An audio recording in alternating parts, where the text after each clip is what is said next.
Hey y'all, welcome back to my channel. Tonight I'll be doing my review for the Money in the Bank Premium Live event. Overall, I enjoyed it. I had a lot of fun watching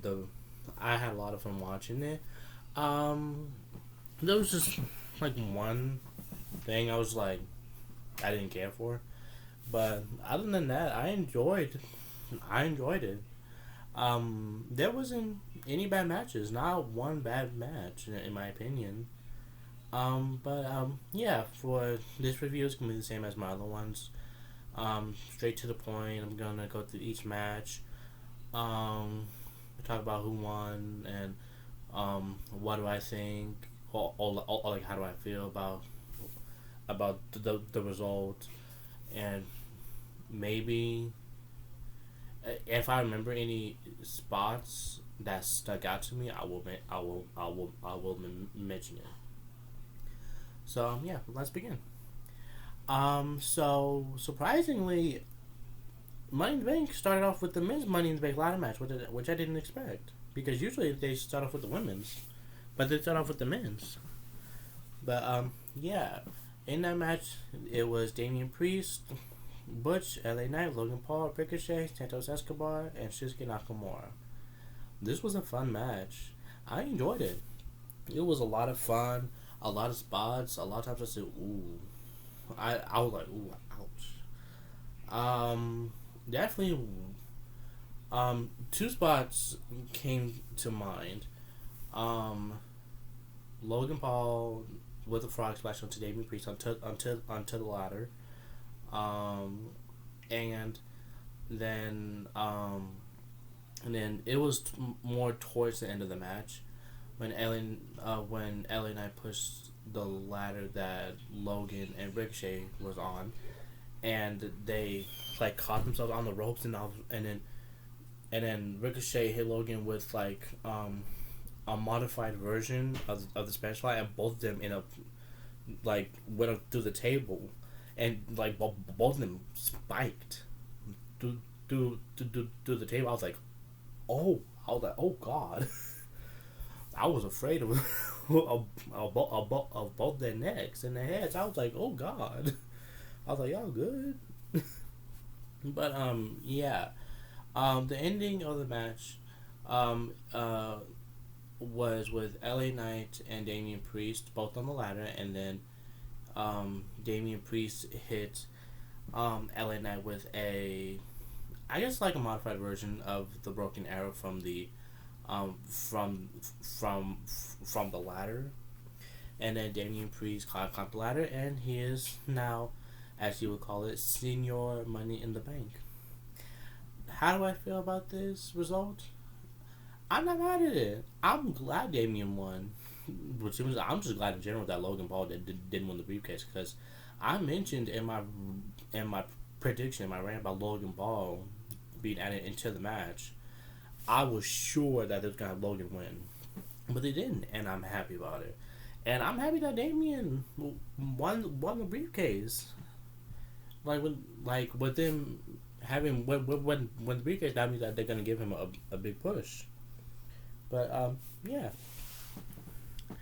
The next match was Liv Morgan and Raquel Rodriguez versus Ronda Rousey and Shayna Baszler for the WWE Women's Tag Team Championship.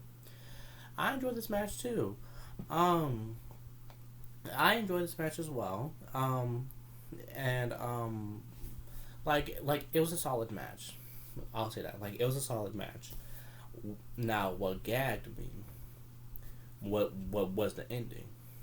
That's what gagged me. The ending was Ronda tagged in, and then did her bam bam that kind of stuff, like what she usually does in her matches. And all of a sudden, Shayna attacks her from behind and just beats the hell out of her, and then locks her into the coquille clutch. And what is that? Yeah, she locked her into her submission. Um, yeah, coquille clutch. I'll just say, it's basically the same thing as Samoa Joe's submission. So yeah. Um, So yeah, and then after she did that, Shayna just left Ronda, and then Raquel and Liv hit both of their finishers onto Ronda, and Liv pinned Ronda and got the win, and they are the champions again. I did not expect I did not expect to happen, especially the way it did. I thought Ronda and Shayna was gonna have like a longer reign, but they didn't. And I also didn't expect Shayna to turn on Ronda. So yeah, so that was gag worthy. That left me shook. Um, another an, another match got me shook, but I'll talk about it later. So the next match was Gunther versus Matt Riddle for the WWE Intercontinental Championship. I said in my prediction video that I expected it to be hard hitting, and it was. It was hard hitting, and I expected it to be. But I also didn't expect the match to be long because of like the injury that Matt Riddle. I don't know if it. I'll because of the injury that Riddle has. So yeah, but overall, I liked the match. Again, it was a solid match. Um, but kind of already knew that Gunther was gonna win, so I didn't care for the match that much. But well, as much as I did with other matches. Um, on on in this PLE. Um, but yeah, again, overall solid match. And Gunther won by making Riddle tap out. And then as he was celebrating his win, guess who returns? Drew McIntyre. And this is the first time he came back since WrestleMania. And I was happy to see Drew back because I was wondering what was going on with him because I didn't know if he got injured or what or if he just wanted to take a break. But I'm glad to see him back, and it looks like he's going after Gunther, and it looks like it's probably gonna be good Gunther and Drew for SummerSlam. So yeah, let's move on. And the next match was Cody versus Dominic with Rhea Ripley. The match was fine. I didn't care for the match. I really didn't care for the match. I didn't even care. I didn't care or pay attention to the storyline. Um, Mainly because I just felt it was random. Like, they just gave them. Like they just gave. I just felt like they gave Cody just a random kind of like mini feud. Um, um, since they're probably gonna have him and Brock have like that third match happen at SummerSlam because I know it's gonna happen at SummerSlam. I know Brock at some point is gonna um accept it. So yeah. Overall, the match was fine. Again, another solid match. But I just didn't care for that much, and I knew Cody was gonna win. So, and Dominic and Rhea being heels, using dirty tactics. So, yep, that's it. And then, the one thing that I mentioned earlier that I did not care about at all was John Cena returning. Now that pop that he got was, that pop he got was unbelievable. That was one of the loudest pops of this year, if not probably the loudest pop this year.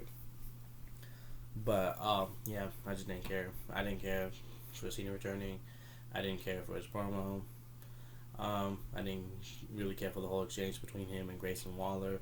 Although it's cool that they have Grayson Waller have an exchange with John Cena. Considering he's still pretty new to the main roster, so yeah. And then they had a brawl, and then so yeah, that's that. And then the next match is the women's Money in the Bank Ladder match, which had Io Sky, Bayley, Becky Lynch, Trish Stratus, Zelina Vega, and Zoe Stark. I enjoyed this match as well. I enjoyed the match. That match was a lot of fun. There was a couple, I guess, like clunky or like miscues, but it's a multi-person ladder match, so it's like you can't expect everything to be perfect. So, but again, I loved the match. I enjoyed it, and it ended with Io handcuffing um Bailey and Becky to each other and then climbing up the ladder and grabbing the briefcase. And now Io Sky's Money in the Bank, which I'm not mad about it. I'm actually happy that Io's getting the briefcase because that also means that she's gonna get in the push, and that might also mean that, um, Damage Control might be closer to being done at some point. Which I just don't know. I just don't know when. Well, no one knows when. But yeah. Um, there were definitely a couple spots that stuck out for me. The manhandle slam by Becky onto Trish onto the ladder. I was like, ooh. I was like, props to you, Trish, for taking bumps like that. Still, I was like, props to you, Trish, for taking bumps like that. And then the other one was that code red from Zelina to Zoe Stark, onto that ladder. I was like, ooh. I was like, ouch. I was like, well, I knew that hurt. But yeah. Yeah. Let's continue. The next match is Seth freaking Rollins versus Finn Balor for the World Heavyweight Championship. I enjoyed the match. It was good. It was a good match. I expected it to be a little bit longer, but considering off of how long the main event was, I kind of understand why it wasn't. It was as long as it was, yeah, they played the whole thing of Seth's ribs and his midsection hurting, and that was the main focal point of the match. And yeah, Damian Priest came out and to spectate the match at ringside. And then as Finn was getting ready to hit Seth with the coup de grace, Damian stood up from his seat, and Finn got distracted, and that's what caused him the match. He missed his finisher, and then Seth hit him with the stomp and got the 1-2-3, and Seth retained. I'm not mad about Seth retaining, especially since I figured that Seth was going to retain. I did not think that was going to have Seth win, but again, it was a good match. It was a good match, and I liked the storyline too, and I liked of how they brought back the whole thing of Finn getting injured during that match at SummerSlam, in SummerSlam 2016. And then how that's been eaten up Finn alive, and he's just been wanting to get his revenge on Seth. I liked that. I liked how they kind of brought that back.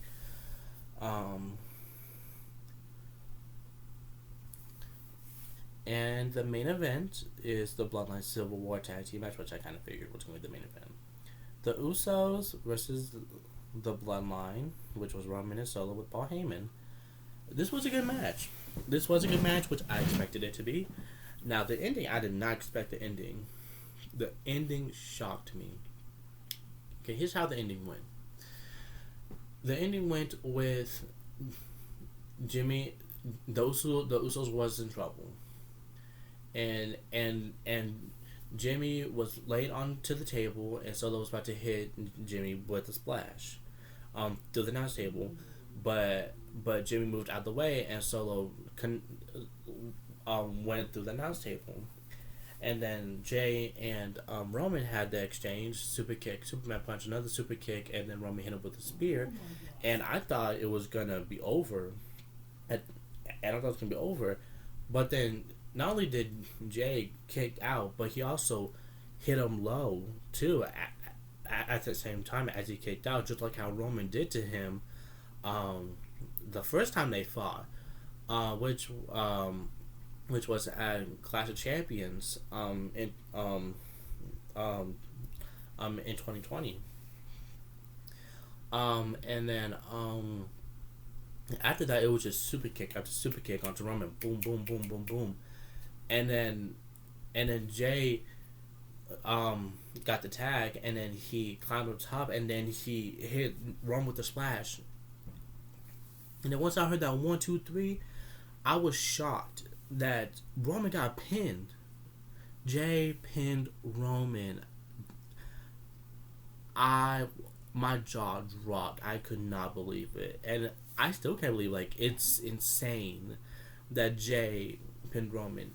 It's the fact that out of all people to pin Roman, the first person to pin him since, like, in over 3 years was his own cousin.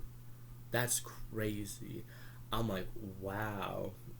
And with Jay pinning Roman, that could he might possibly get a title shot against Roman, and who knows, he might take the bet off of Roman.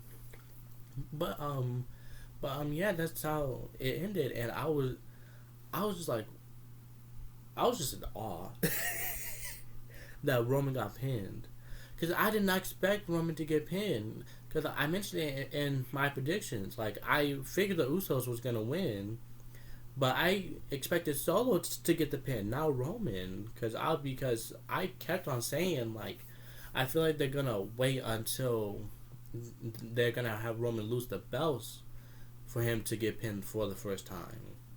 But no, he got pinned for the first time in over 3 years by Jay in this tag team match.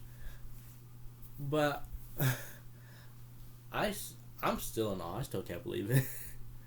But yeah, that's it for my review. Um, Again, overall, I enjoyed it. I enjoyed Money in the Bank. There wasn't any bad matches, so yeah.